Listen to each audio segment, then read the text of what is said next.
And is Kine here as well? Yes, I can see you both on my screen. Yes. So welcome, everybody.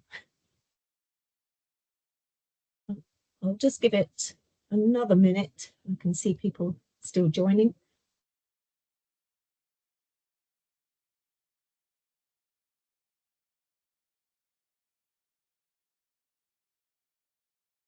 And just to let everybody know that this is being recorded so that we can make it available for others to watch from our microsite. So if we make a start, I'm Alison Brandon. I'm Deputy Director for Quality Improvement in the organisation, and a really warm welcome to all of you. I think this is now our 4th QI showcase across the organisation, and it's a really good way for people to be able to share the QI work that they've been doing, but also for others to absolutely learn and to look at what has been achieved, to be able to then for us to spread that good work so that we're not always just reinventing the wheel. So with that, I just want to say a very warm welcome to Shabika, who is our first presenter today, and that is on a waiting list reduction in the complex anxiety disorders and depression pathway.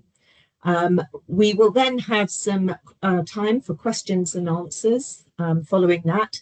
And then to our second one, which is quite different, and that is about optimizing the workstation environment and enhancing usability, and that is with Kine. So please, could I all ask you to turn your cameras on, because it's far nicer to be able to look at people rather than everybody just looking at initials on the screen. Natalie, did you want to come in and say something? I just wanted to say welcome, everyone. Great to see so many of you on the call today to come and listen and hear from our presenters around the great work that they've been doing out in the organisation. And also very interested myself to hear about what's going on. So just to be probably say I'm Natalie Fox, I'm the Deputy CEO, but my role is the SRO at executive level for quality improvement. So really interested to hear what's going on. And I know we've got some other members of the executive team coming on or on the call as well to listen in on the great work you're doing across the organisation. So well done, everyone, and great to hear from our presenters today. Thanks, Natalie. So, Shabika, should we hand it over to you? Yeah, sure. Thank you very much. Thanks a lot for this really warm welcome. Please be kind. This is my first QI presentation and QI project, so I'm hoping everybody will be kind. All right, so I'll start. So the project title, or our SMART aim, was to reduce moving forwards group.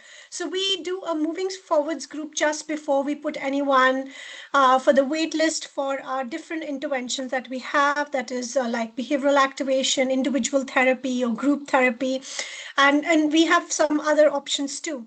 So you know, as part of the stepped care, you know, model in the NHS, we decided to do a psychoeducation group, which is called the Moving Forwards group. And we noticed that the wait list was really increasing. So that's why the title is to reduce the Moving Forwards group, MFG, as an abbreviation, wait list by 50% within the Enfield Integrated Core Mental Health team. And my team is called CAD pathway, which is Complex Anxiety Disorders and Depression pathway, by 20th of November 2025.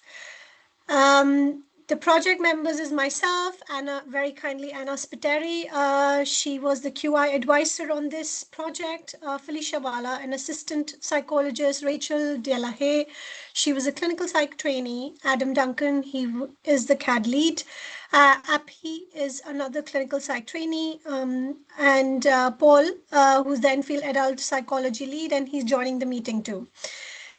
All right, so what inspired or why we decided to go ahead with this project is because like I mentioned, our waiting times for treatment, they were exceeding the trust targets. They were really, really long waiting lists, and limiting, which was almost sort of limiting the access to care. So to address this, psychoeducation groups were introduced as a first-line intervention within a stepped care model, aiming to provide support and manage resources and reduce pressure on individual therapy. So this approach was informed by an audit which was done by, I think it was done by the trainee, who, in that audit, it was highlighted that there was poor engagement in one-to-one therapy. And probably because of mismatched expectations, what we noticed was sometimes when people have an idea of therapy, what is going to happen in therapy, and they're not really prepared for the kind of change-based work that therapy requires. So to address that, we realized that we should address that through a preparation group, the psychoeducation group, which is a moving forwards group. So when we started that group, we realized that despite starting that psychoeducation group, the uptake of it was quite, had been lower than anticipated. And there was a high non-attendance and limited engagement. The contributing factors were low epistemic trust among service users and inconsistent staff buy-in, and reducing wait lists. And the idea that we want to reduce the wait list and we want to improve engagement is important and critical because it enhances access, continuity of care, and alignment with the trust priorities, of course, of person-centered care approach. Yeah, next slide, please. So this is our, this was our driver diagram, and you can see we initially started with a lot of primary drivers, but then now we've sort of, but towards the end of it, reduced to 4 primary drivers. One was that we wanted to tailor the group format. So we were doing one group only, which was moving forwards group. The content of that was, we were doing multiple groups with the content. The presentation was always the same. And we decided that, it's not a one size fit model, and, we should sort of make more targeted content.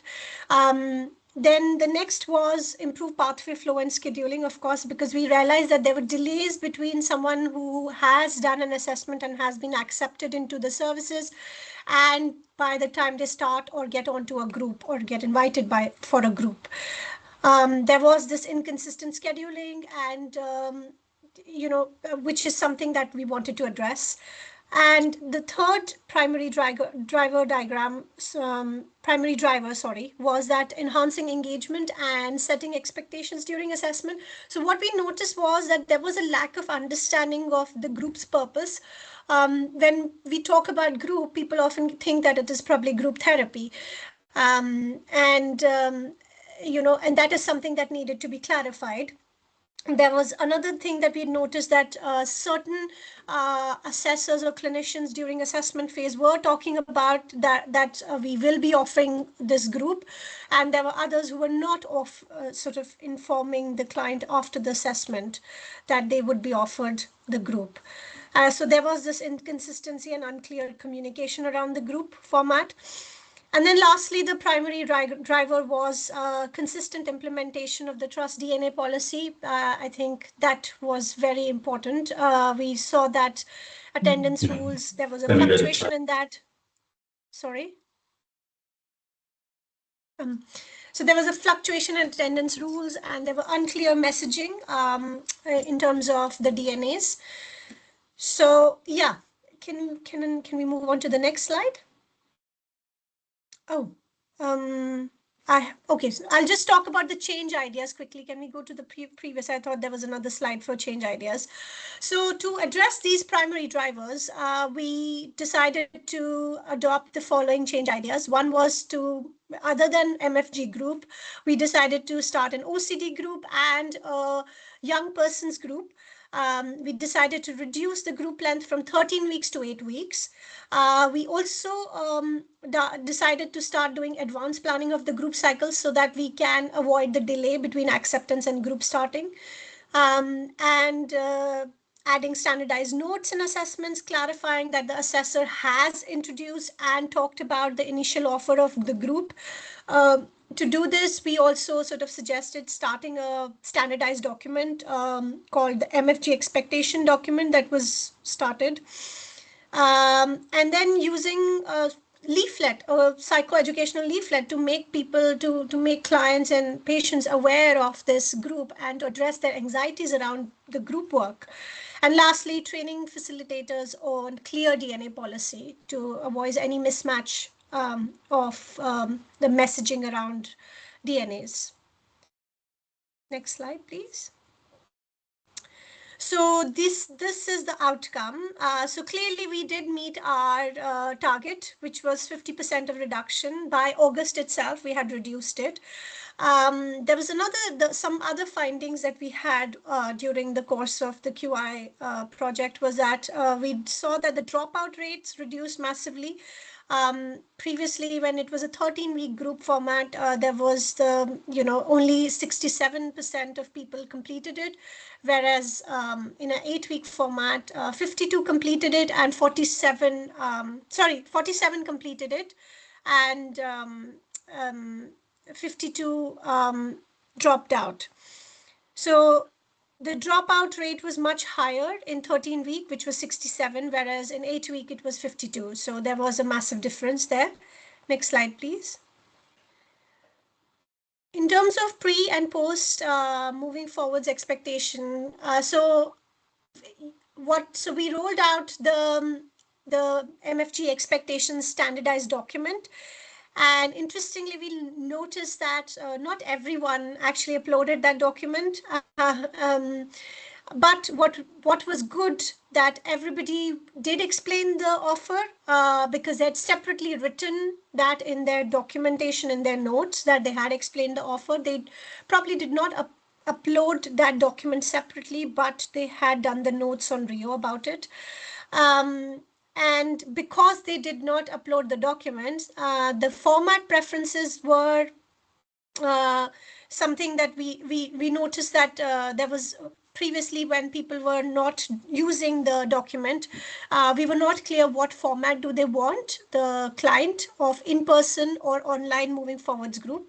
But after people started uploading the document, it became very, very clearly recorded whether the client wants an in-person or an online, format of moving forwards group. And lastly, the leaflet, whether the leaflet was given or not, was that recorded? That was something that was a disappointing finding. We realized that because people were not uploading the MFG checklist document, it was also not very well recorded if the leaflet was shared with the clients or not.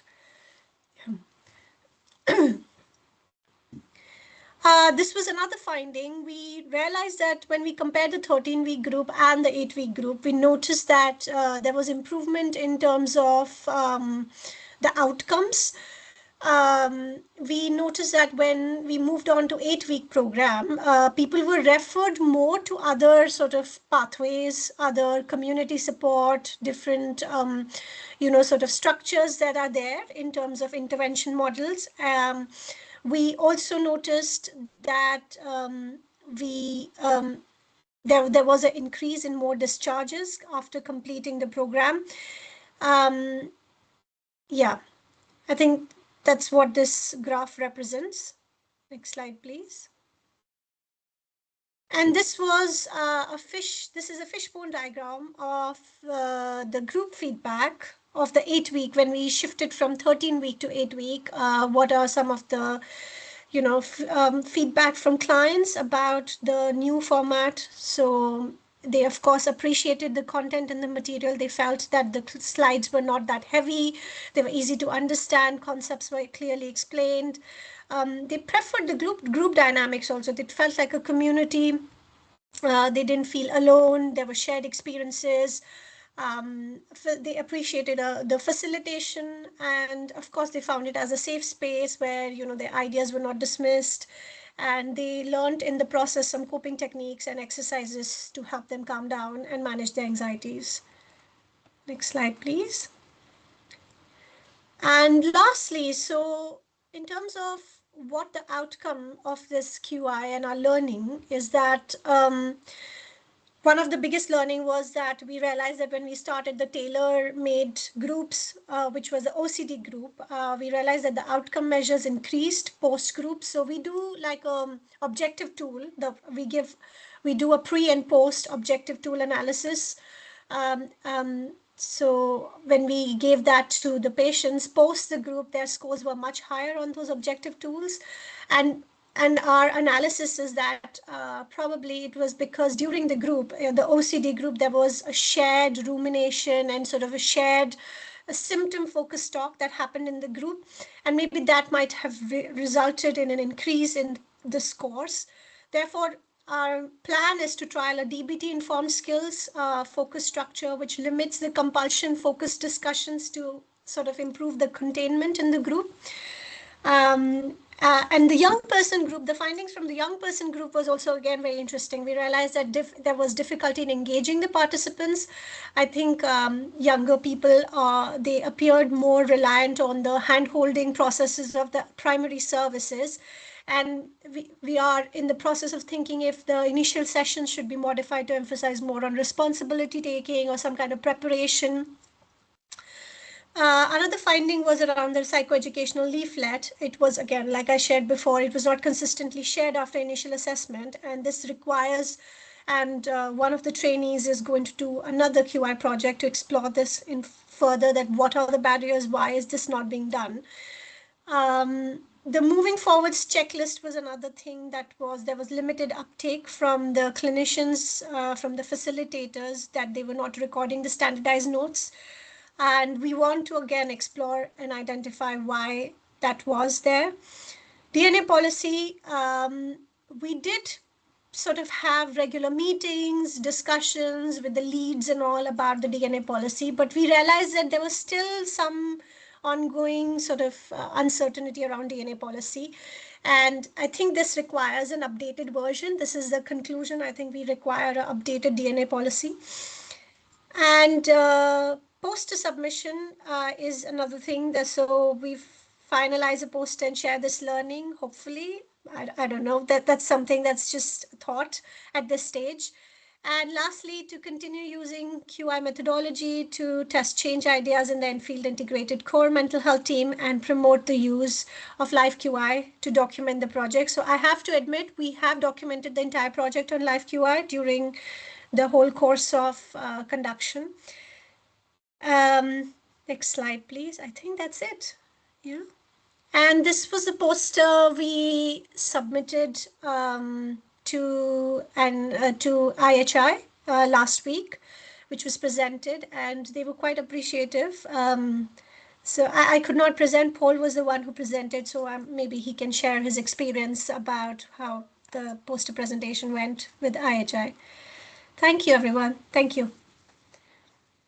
Thank you, Shabika. Really excellent. Paul, are you on the call? Do you want to say a few words? Yeah. So Alison, as you know, we met with the IHI on Thursday, and they loved it. They think the first question is, why don't we roll this out trust-wide? Because what they were hearing is that we reduced the waiting time by 50%, and all of these changes came at no cost to the trust, and that we really stuck to the DNA policy. We made sure that all the staff were really clear about the DNA policy, which has been updated in October, specifically around the use of opt-in letters as well. But really, in simple terms, we should have made a plan for the next year, the next 12 months, of who's going to facilitate risk groups. Do we really need the group to be 13 weeks? Could we try reducing it to 8 weeks? Service users all said actually that was a little bit more, they appreciated that, because they thought, oh, if we have to do a 13-week group and then get one-to-one after that, it should push on the one-to-one further away from me. But actually 8 weeks was enough. And the adherence to that was higher than if it was 13 week, and we found that people sort of appreciated it more. So I think we really sort of came together as a team and the complex anxiety and depression team to make sure that this was really efficient and feasible. But also, if you think about step care like IAPT has, we don't really have a lot of step care in secondary care, and this is a really good way of saying, come to the group, number one, there's peer support. You get loads of psychoeducation. You can be introduced to CBT concept. It's nice guidelines. It's evidence-based. And then actually it's a bit of a, I don't like the term really, but it's a bit of a warm-up for individual therapy, because you go into individual therapy going, oh, I get what avoidant does, why maybe not getting out of bed in the morning can be really difficult, but also can keep the problem going. But in a very compassionate way, what are the small steps I could take now to start making a difference in my life? So overall, I think it's been really, really good. And we thought about skill mix with staff as well. We have trainees come on placement, and they can also co-facilitate the group because it's sort of manualised. But I really liked it. And so quite a positive reinforcer for me and the psychology team to know that we've done something really positive here. Yes, they really did, Paul. So well done, and well done to all those who were involved. An excellent project. And firstly, Mark's put in the chat about the DNA policy now being live, so that's available. But secondly, we really need to consider, therefore, how this is spread across the organisation. And I know Natalie has put something in the chat. Did you want to say something, Natalie? Just really to say, we did have some feedback from IHI on Friday, just to say what a great experience they've had across the trust over the last 2 days. And obviously this was one of the posters that was presented to them. But one of the things they did say is they've obviously seen some really great work that we should really be thinking about spreading. So you're doing some great stuff. We just need to think about how we share some of that more and get it across the organisation. So I think that's going to be our next stage, that we really need to think about how do we move to spreading. And obviously the QI showcase is how do you go and tell your colleagues to come on and see what other people are doing. So I think this is a great way of understanding what other people are doing across the organisation. Yeah. Thanks, Natalie. Does anybody have any questions or comments? I know you all showed your appreciation. Karen.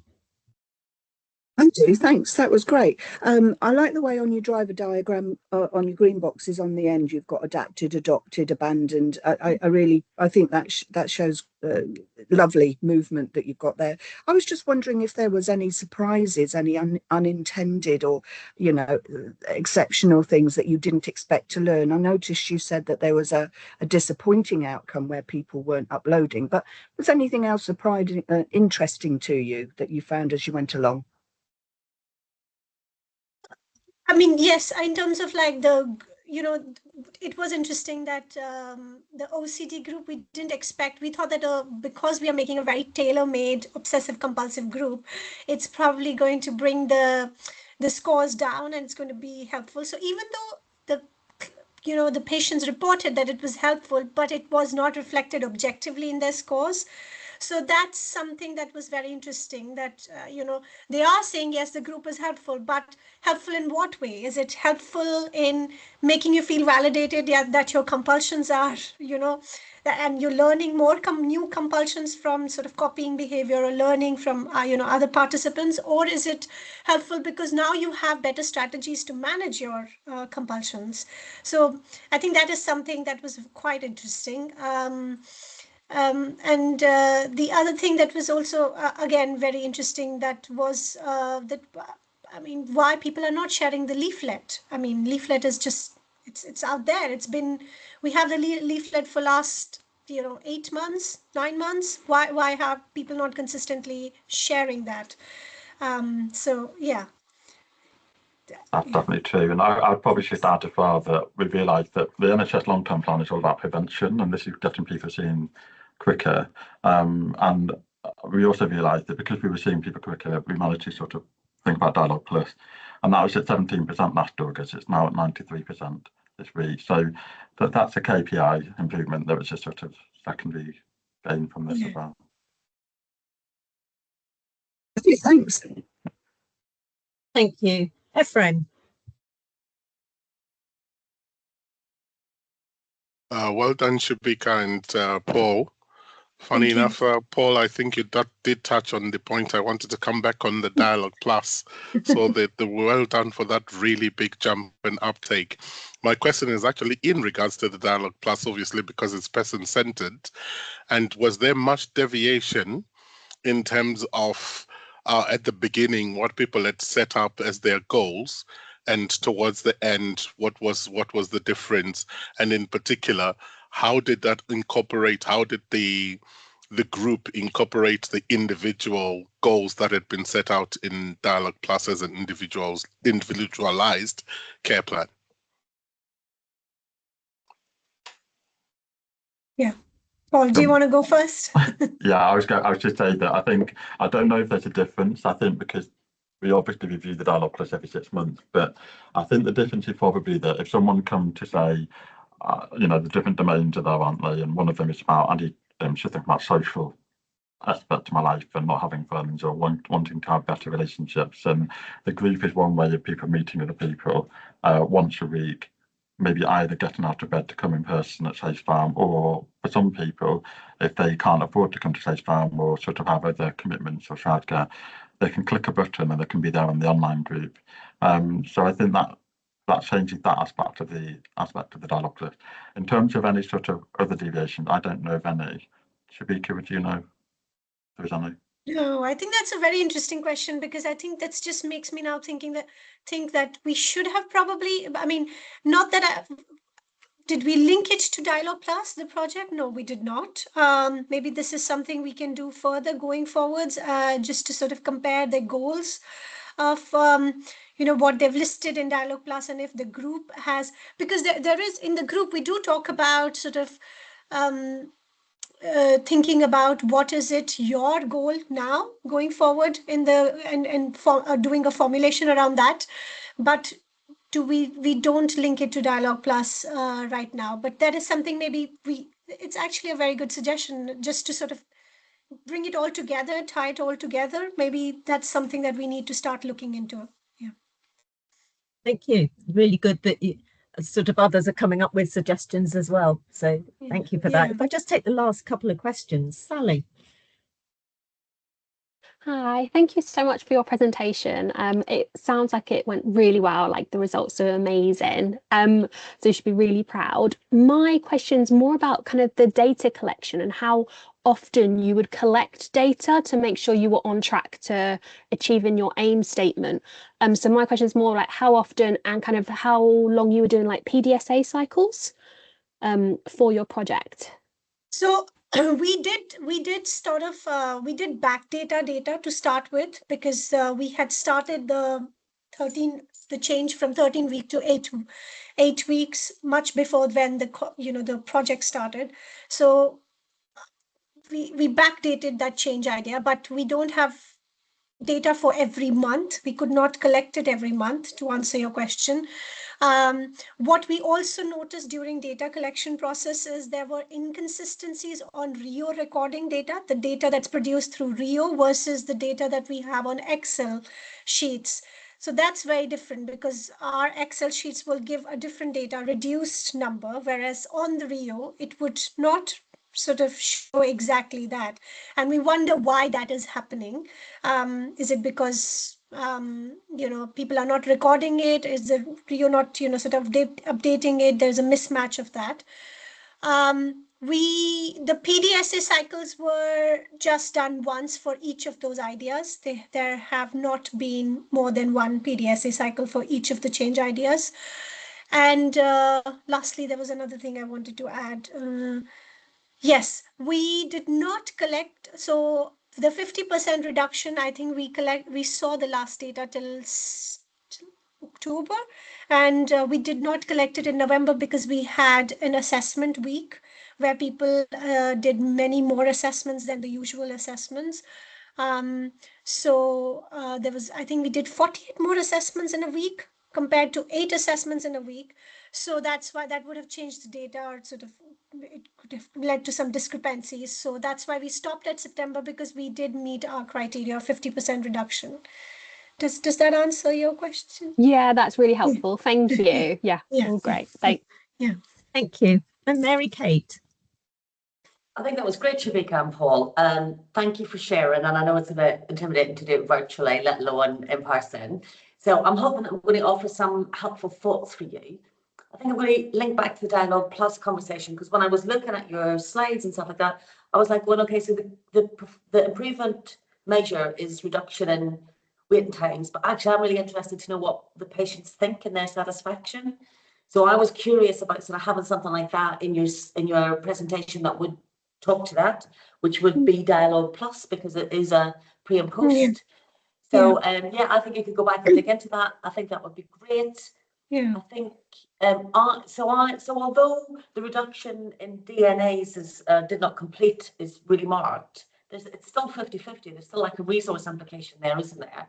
Yeah. I guess I was thinking about it. I'm a massive extrovert, so I do everything really successfully in groups. I start smoking in groups, and I do these waiting groups and all of that sort of good health stuff. But I know that doesn't fit everybody. So I guess I was sort of curious about how you could maximize, I don't know, plugging people in the attendance was the other thought I had.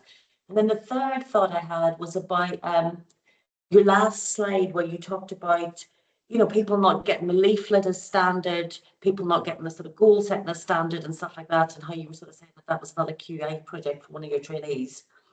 And I guess I was really curious about what the facilitated conversation that you could have with staff, because that's about variation in staff practice and why they don't value the leaflet or why they don't, so I guess that's a really curious place as well, isn't it, to sort of think about staff beliefs. But I think it's really amazing actually what you've done, so well done. Thank you. I really appreciate your feedback. Thank you. You're actually right, because we did have these conversations, and I was having this conversation with Adam, the CAD lead, and he happened to mention that there are certain facilitators who themselves probably don't believe in the idea of group, the psychoeducation group. And when they communicate that to someone when they are assessing, as this is the first line of treatment, it wouldn't be as convincing compared to someone who does believe in the concept of group, and that would lead to an epistemic trust from clients, patients. So I think that does contribute, but I mean, this could be another mini QI to sort of explore going forward. Thank you so much. Thank you so much, Shabika and Paul. Really excellent work. And we really do need to think about how this is spread now across the organisation. So a big thank you to both of you. And I know, Shabika, very well done, because I know it was your first time presenting. So well done. Thank you. So now we have quite a different project, and I'll let them introduce it. But Kine, I know you were having some technical issues. Are you okay? Yes, I'm using from my police account, so I'm here. That's okay. Thank you. So this is your presentation, so I'll leave it over to you to introduce it. Okay, so Kine, I'm starting. My name's Karen. I'm the sponsor for this project. I'm the operational manager for the team. No, it's okay. So I'm just going to just let you know briefly, we're a team of about 50 people, and none of them have really done any QI work. So what we want to do, our aim is to do QI work ongoing, so have continuous improvement in the team. And we wanted a taster project that we can learn how to do QI on. So we wanted something basic but meaningful. So we've used this platform to learn how to do QI, and then we will go on to the next and the next and the next. Kine and Charlotte are here to tell you what we've done, how we created the project idea, and then what we did, and finally how we're sustaining it. So I'll pass you on over to Charlotte. Thank you, Karen. Hi, everybody. I'm Charlotte. I'm one of the clinical leads at the Crisis Hub. Charlotte, you're very, very quiet. Can you? Can you hear me okay? Yeah, perhaps just a bit louder. Okay, we did a tester earlier, and that's better. I thought I could speak here. I'll shout. So we're just, for anyone that doesn't know, the Crisis Hub, we run all the telephone lines, so crisis telephone, health professionals, and we work in an office setting. So our project title was Optimizing Our Workstation Environment and Enhancing Usability. We started our QI, as Karen said, all very new. But luckily we had the lovely Neha to help us. We did some scoping from the beginning. So we used our team meetings, we did our handovers, and also just knowing the team and working closely with the team. And we identified our workstations as something that we could improve. So you can see our team members there. Kine, who's about to speak, was our lead.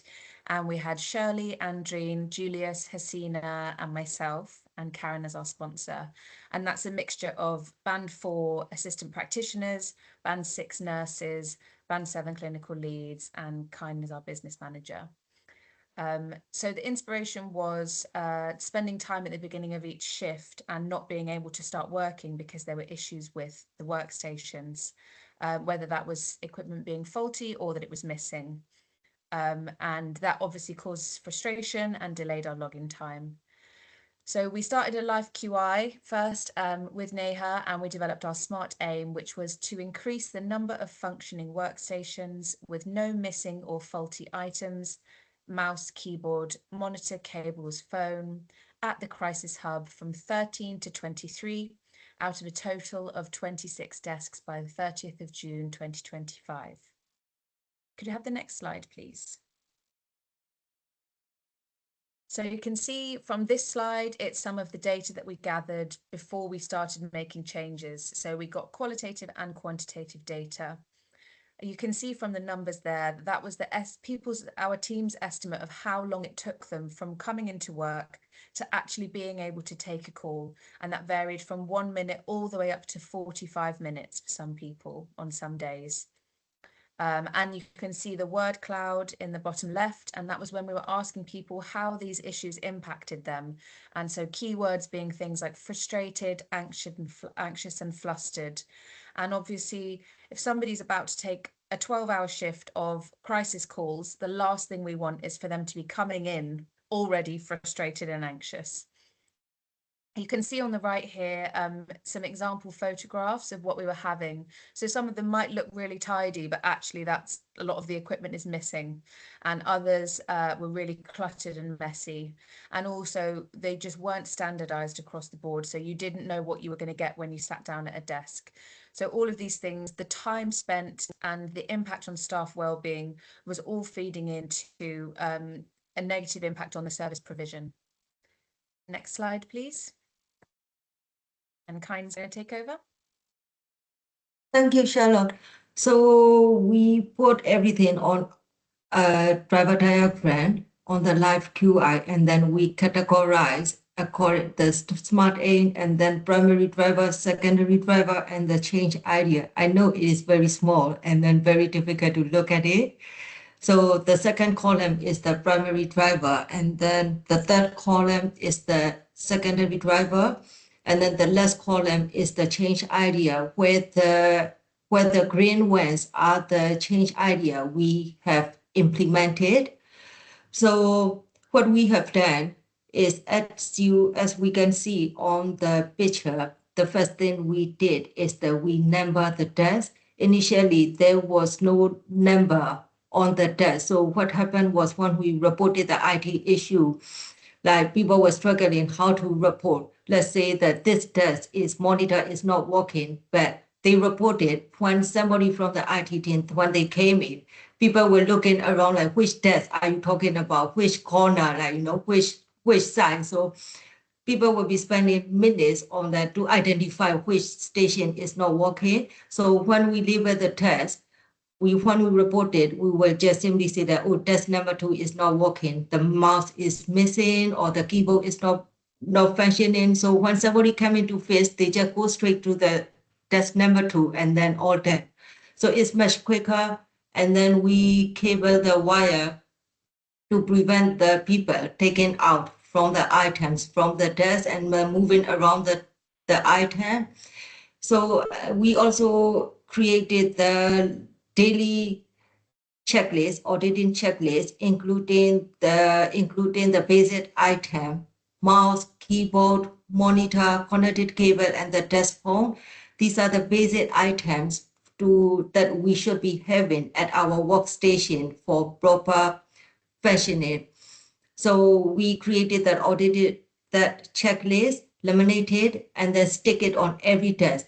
So the purpose of this is when somebody come in the morning and then he or she sit at the desk and realize that, oh, the desk, the keyboard is not working. So he is going to take at the keyboard mouse and then say that keyboard is not working.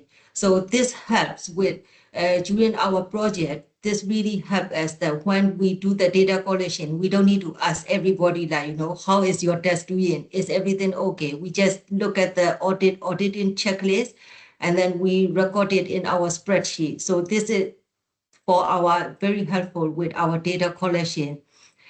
And then based on our data, we started to report the IT and then order the new items for the replacement. Meanwhile, we also order some more extra items which is very easy to replace, like the mouse and then connecting cables. So the picture is here is how we standardize our workstation during the project. Next one, please. So in terms of the measurement for improvement, we have collated all our data on the spreadsheet, and then we track the progress through the line chart and SPC chart as shared in the diagram. So if we look at the line chart, you can see that there are 5 different lines, which each line represent each IT items. So we did the data collection from 12th of May until 8th of June.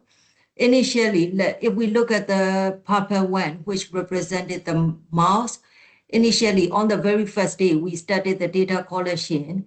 We got the 8 mice got issue, maybe not working or missing. So it's the total of 8 mice issue on that day. And then next day, it goes down to 7. And the next day, it went up to 11. So it was very fluctuation on the early days. However, on 16th of May, we started to take action. What we did was that we started to report the IT and then order the items. So, but the figures are keep on like up and down, as you can see in the chart. However, on 22nd of May, somebody from the IT team personally visited to our place and then faced most of the steps. He brought some replacement items. So since then, we can see that the figure is starting to load down. And by the end of May, we received most of the mice we ordered. So since by the end of May, the figure is pretty much going down, while we are still waiting for some items to be delivered. If we look at the SPC chart, the SPC chart showing the number of desks, which is not functioning. So on 12th of May, we got 13 of desks is not functioning. So on 13, we got 14 desks are not working properly. However, on the date we started the action, like 16th of May, since then, the number of desks not functioning is starting to go down. So it shows that this chart is showing our progress during our journey. So next slide, please. So in terms of the sustainability in the next step, during our project, we discuss our project and then ask the advice from the wider team in our monthly meeting or daily meeting and also weekly handover. So we have been communicating with the wider team to increase the awareness and also to encourage the participation and engagement.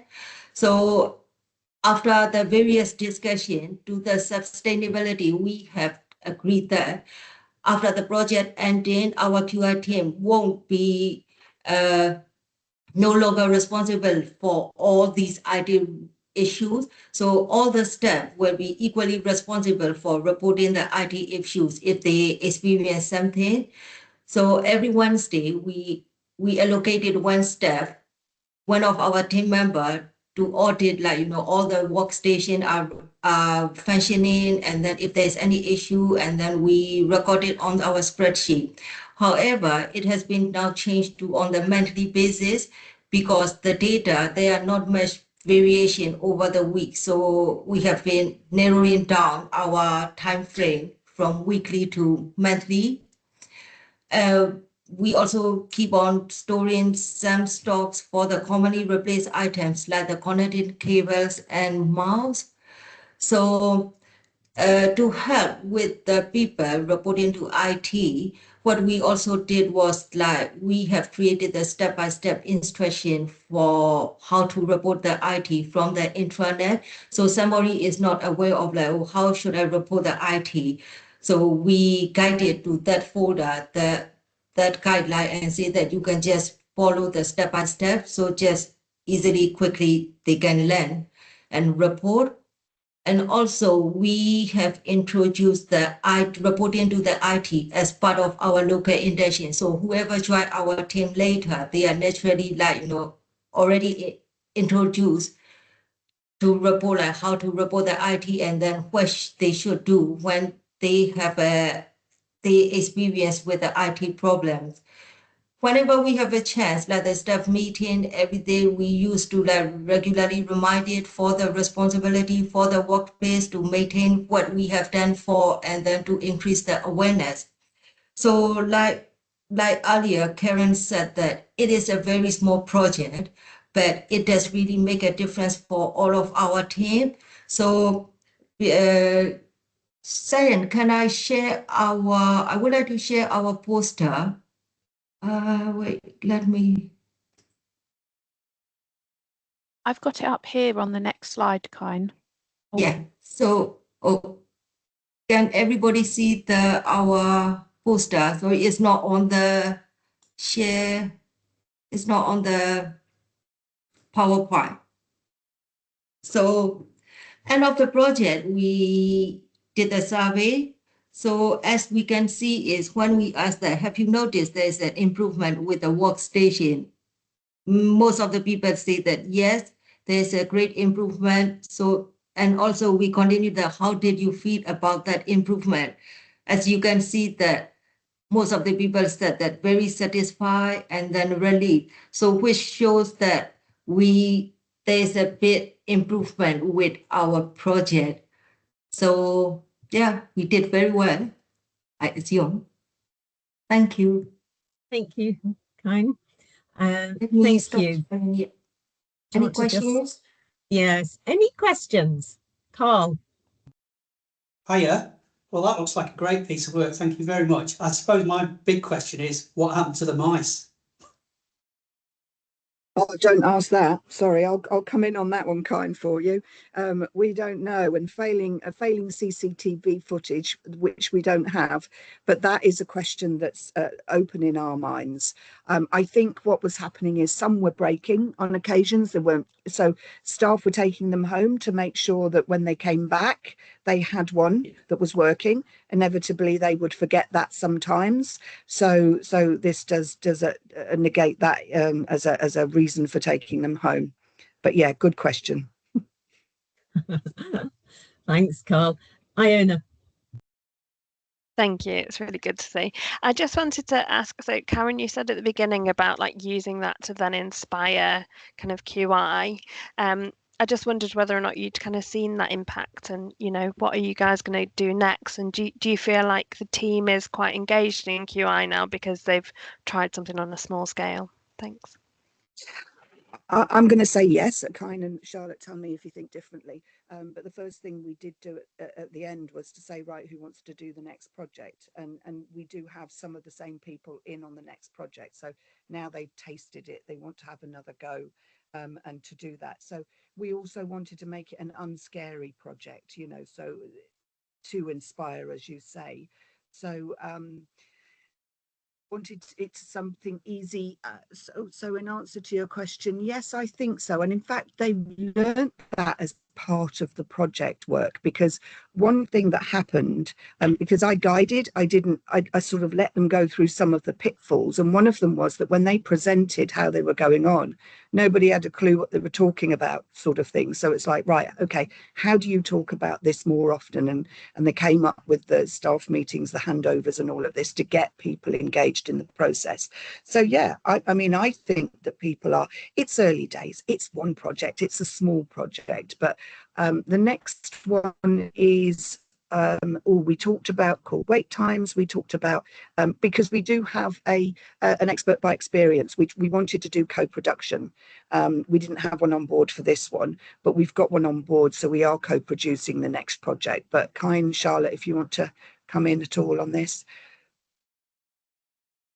Yeah, I will just say that I agree with everything Karen said. I think what we learned from this project was that we didn't shout enough about it. So with the next project, we, as Karen said, yes, there were more people that wanted to join, which was fantastic. But we also are increasing the amount that we're talking about QI.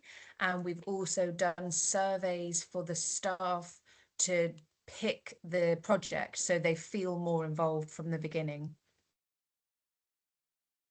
Are we getting, sorry, are we getting a QI board? Aren't we? Are we going to get a QI board, a display cabinet as well, aren't we? I think. Brilliant, brilliant. And you say, Karen, it's only a small project. It's not only a small project. It's had such an impact on your staff. And just before I bring Neha in, I would love to know, can you actually quantify at all the amount of staff time per week back in that initial period where, you know, you said it was anywhere from 1 minute to 45? It would have been great to have actually quantified how much time in terms of staff time. And I know IHI last week were very much talking about this sort of thing as well, you know, looking at the real outcome measures of that. We can probably do that retrospectively because we know what time people start their shift, and we also can tell because all of our calls go through Storm. We have all of them are recorded, so we could potentially pick up the log on time, the average time to log on from before and now. So that should quantify it. Neha, it would be really good. We did do a rough estimate, and Neha, I can't find the number anywhere. We did make a rough estimate of man hours, didn't we? Yes, absolutely. I was going to jump in with that as well, Charlotte. I think it was a little bit small on the bottom of the poster, but Charlotte and I sat down and, you know, you sort of think, well, it's only an average of 10 minutes per a person. But when you think about a service that runs 24/7 with 50 odd staff, we did a quick and dirty calculation and thought it would be probably in the order of around 548 hours per year of saving of the time that the colleagues come in, try and find mice, try and find working desks and so on. And that was a pretty conservative estimate, wasn't it, Charlotte? Wow, it's some significant amount of time, isn't it, if you sort of looked at that across the organization. So I think this is really one, especially in those teams where they have, like you, a hub where a lot of staff sit and, you know, things disappear. It's definitely one that could be scaled up to everywhere else as well. So the single point of access teams that are coming into place, that would be one to share with them too, because there's some really, you know, simple ideas in this project that, you know, no additional resource, literally can be some quick wins. Karen?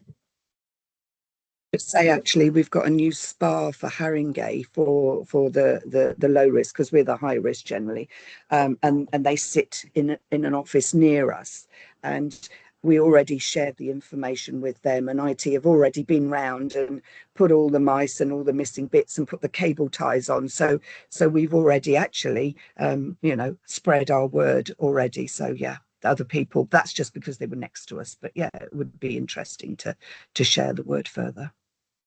I think one other thing I just wanted to say, Kind talked about this quite a lot, but this is another big impact, is IT issues. I'm sure you'll be in your teams as well. When something doesn't work, it tends to get put to one side and everybody says, what about this? Oh, it doesn't work. What's wrong with it? I don't know.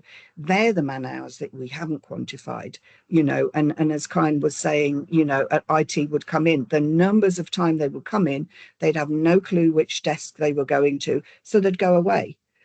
So there was a lack of communication across the team that has been amended by such a simple idea of numbering the desks.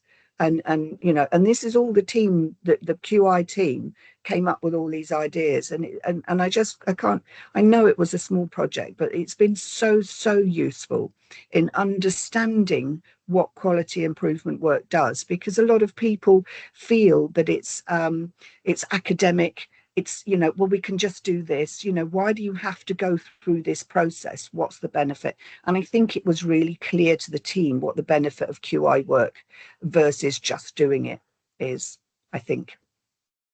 Brilliant, absolutely brilliant, Karen. And Carl, I love your comment in the chat. So are you taking the idea back to Trust headquarters then? Yeah, so when we move Trust headquarters, I think numbering the desks is something that we haven't done before. And it's, I mean, there'll be 200 desks in there, won't there? So doing it on a large scale there will save us so much time. So even though you think, Karen, it's not kind of, these little things don't make change, they do, they make massive change when we apply them on at scale, and that's the next bit, isn't it? So I will definitely take that back to the design team, and we will definitely put numbers on the desks, and I'm going to see if we can find out where these mice went. I don't like that question. And I think for our own QI office as well, Neha, I think it would be excellent to be able to take these changes back there too. And I love the cable ties for the cables, because yeah, it's brilliant. So I'm drawing to close our QI showcase today, but a big thank you to our presenters today, Shabika, Paul, Karen, Charlotte, and Kine. So big thank you and well done. Really great projects were presented, and lovely to see all the outputs from those. So thank you very much, everybody. And please do share any of your stories on LinkedIn and copy, include us in your posts. Thank you very much. Thank you, everyone.